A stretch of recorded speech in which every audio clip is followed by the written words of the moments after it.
This is macosken. Things to buy, old and new, a trio of TV Plus tales, and a recurring award for Apple. It's Wednesday, the 3rd of February, 2021.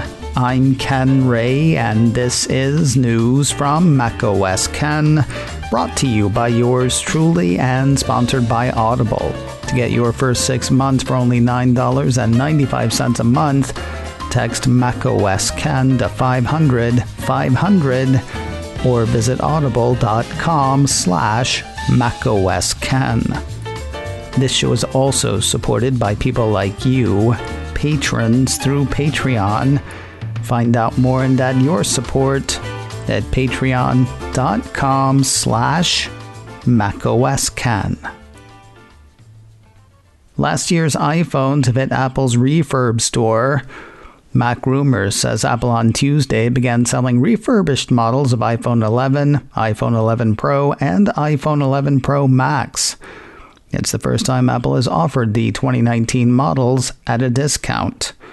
According to the piece, savings on the iPhone 11 models range from $100 to $170, and for the 11 Pro and 11 Pro Max, the refurbished store is the only way to get one of these devices from Apple, as they have since been discontinued. The piece says stock is limited, really limited in some cases. Every color and storage combo I checked for iPhone 11 showed as out of stock. More of the Pro and Pro Max, though, including in midnight green, which was the coolest color until iPhone 12 Pro hit with Pacific Blue, and people were like, I'm sorry, midnight what now? Refurbished iPhone 11 models are SIM-free, carrier unlocked, and can be used with any supported carrier, according to the piece. While I have never bought a refurbished phone, I've had a few refurbished Macs, and they've been top-notch. Mac Rumors points out all of Apple's refurbished iPhones include the same 1-year warranty provided to a brand new iPhone, along with all manuals and accessories. Each refurbished device from Apple goes through a rigorous testing, repair, repackaging, and cleaning process, with Apple providing new outer shells and batteries. If 5G is not an issue for you and saving a few bucks is, keep an eye on Apple's refurbished offerings. From like new old phones to putting old watches towards new ones, iDownload blog says Apple has upped the trade-in value of Apple Watches for American Heart Month. I know what you're thinking. Isn't it Black History Month? Surprise, it's both. Given the heart-healthy activities and tracking tied to Apple's chronometer, it is no surprise that Apple would like people to have the latest and greatest. Besides, it could mean a bit more do-re-mi for Apple, plus more refurbished watches to sell. It's at least in part about the heart, though. According to the report, the limited-time bumps include trade-ins of as much as $200 for Apple Watch Series 5, up from $190, as much as $160 for Apple Watch Series 4, up from $150, $100 for Apple Watch Series 3, up from $95, as much as $80 for Apple Watch Series 2, up from $60, and as much as $40 for Apple Watch Series 1, up from $35. If you get your new watch in time, you could take it for a Valentine's Day date. 9 to 5 Mac has word of a new Apple Watch activity challenge for the month of February. I know what you're thinking. Isn't the Unity Challenge the one for this month? Surprise, it's both. As the month does double duty, so too does Apple's watch. According to the report, Apple's annual Heart Month Challenge pushes Apple Watch users to work out and log at least 60 minutes of exercise on Valentine's Day to promote positive heart health.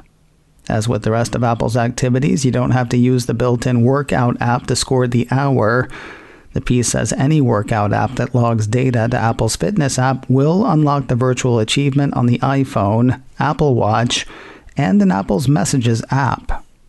Animated stickers and a virtual medal will be your reward, plus heart health, I guess. Valentine's Day is Sunday, the 14th of February.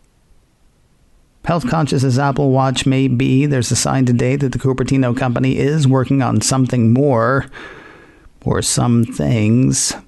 Cult of Mac has word of an Apple job listing in the company's health hardware group.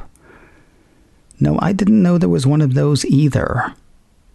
According to the Help Wanted, the Health Hardware Group is looking for an engineering project manager to lead the design and development of Apple-branded health hardware products. The way the cult reads the ad, this will be for new things, not building features into existing things like Apple Watch, iPhone, and so on. If you apply for this job, and you get this job because you heard about it here, you are required to tell me what you're working on. Less expensive things to buy, imaginary things to buy. There's just one thing left. That thing you can never buy that seems to go on sale every couple of months. Apple Insider says a rare, functional example of Apple's first computer, the Apple I, is up for sale on eBay. The piece says the machine is one of 6 known surviving units to come housed in an original Byte Shop KOA wood case. It comes with an original power supply and Datanetics version D keyboard, as well as a period-correct Sony TV 115 monitor with video modulator. 2 owners for this one, and yes, it works. The thing ran for over 6 hours a day while on display at the Vintage Computer Festival West in 2019, according to the report. You can make an offer or take it at the buy it now price of $1.5 million. Kick in an extra $1 though, and you get expedited shipping. What a bargain. More news in a moment, but first a word from Audible, the leading provider of spoken word entertainment, all in one place.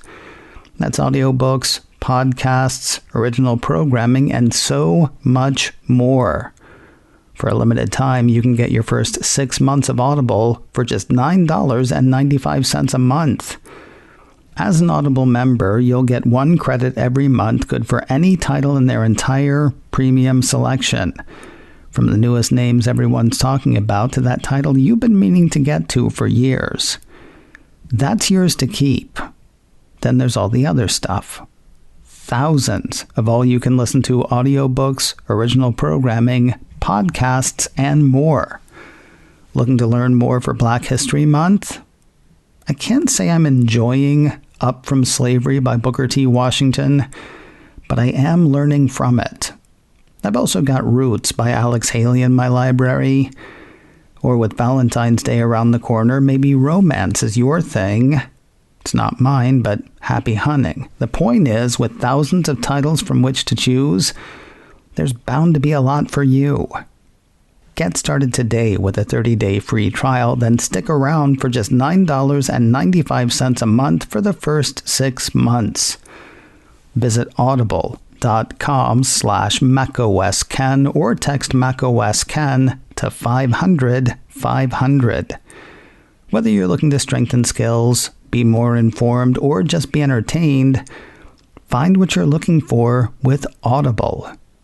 To start your free 30-day trial, text macosken to 500-500 or visit audible.com/macosken. Talk of an Apple car is revving again, thanks to a hiring rumor. 9to5Mac highlights an Insider Deutschland report that says Apple has hired Dr. Manfred Herrer away from Porsche. His LinkedIn profile says he's been with the automaker for 13 years. It also says he is still there, serving as the company's vice president of chassis development. If the hiring rumor is true, that doesn't sound like a company planning to build systems for other companies' cars. Apple, Porsche, and Dr. Herrer all declined to comment for the Insider Deutschland report. Apple has reportedly made a record-breaking deal at this year's virtual Sundance Film Festival. Engadget says the Cupertino company has picked up the film CODA for somewhere in the neighborhood of $25 million. Man, you could get 16.5 Apple One computers for that.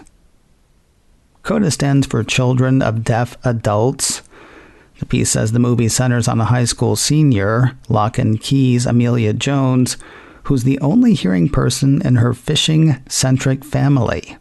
The film has her choosing whether to support her family, played in the film by actors who are deaf, or pursuing a career in music. The Cupertino streamer is said to have beaten out Netflix and Amazon, both of which had shown interest in the film at one point. The $25 million paid by Apple is said to be the most valuable deal ever for Sundance. The previous record was held by the Andy Samberg movie Palm Springs. Hulu bought that one at last year's festival for $22.5 million. One of the biggest and newest names in music is hitting Apple TV Plus soon, and Apple is giving the world a second look. iDownload blog says the company has released a new trailer for Billie Eilish, The World's a Little Blurry. Announced last fall, Apple says the film tells the true coming-of-age story of the singer-songwriter and her rise to global superstardom.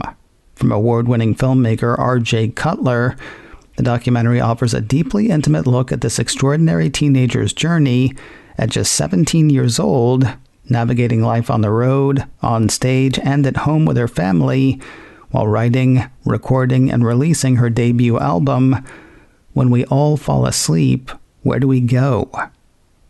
The film hits Apple TV Plus on Friday, the 26th of February. Between now and then, you can catch the second trailer on YouTube. Last weekend was officially the biggest weekend so far for Apple TV Plus. Officially, because Apple has said so itself.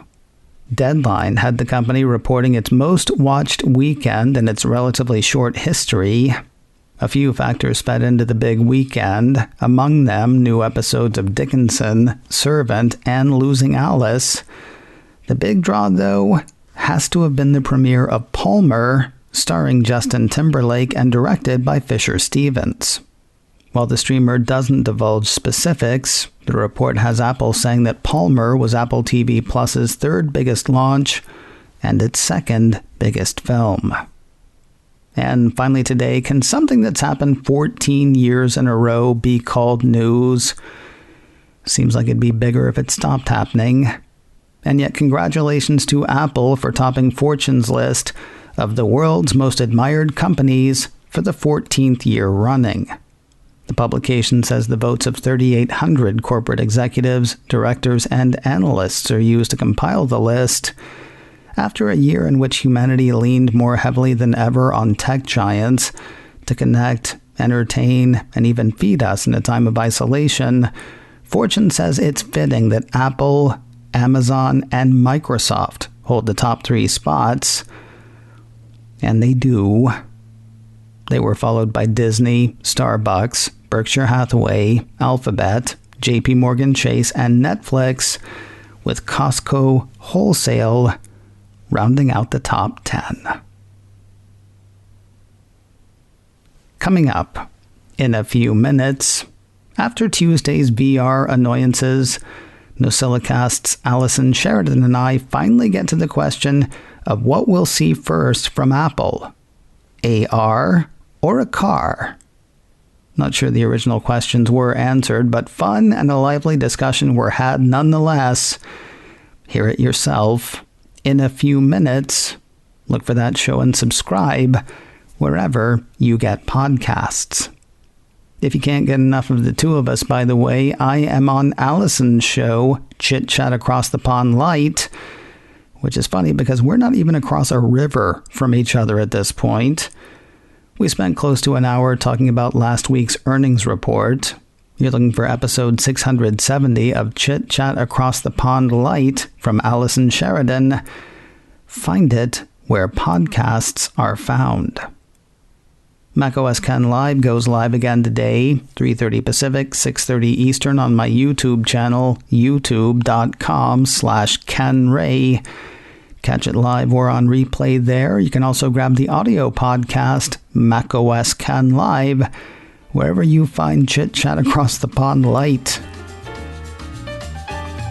macOS Ken, brought to you by me and sponsored by Audible. Visit audible.com/macOSken or text macOSken to 500 to start your free 30-day trial. This show is also supported by people like you, patrons through Patreon. Find out more and add your support at patreon.com/macOSken. Advertising handled by Backbeat Media, online at backbeatmedia.com. You can reach me a couple of ways. Info at macosken.com or call 716-780-4080. Until next time, that is news from macOS Ken. I'm Ken Ray.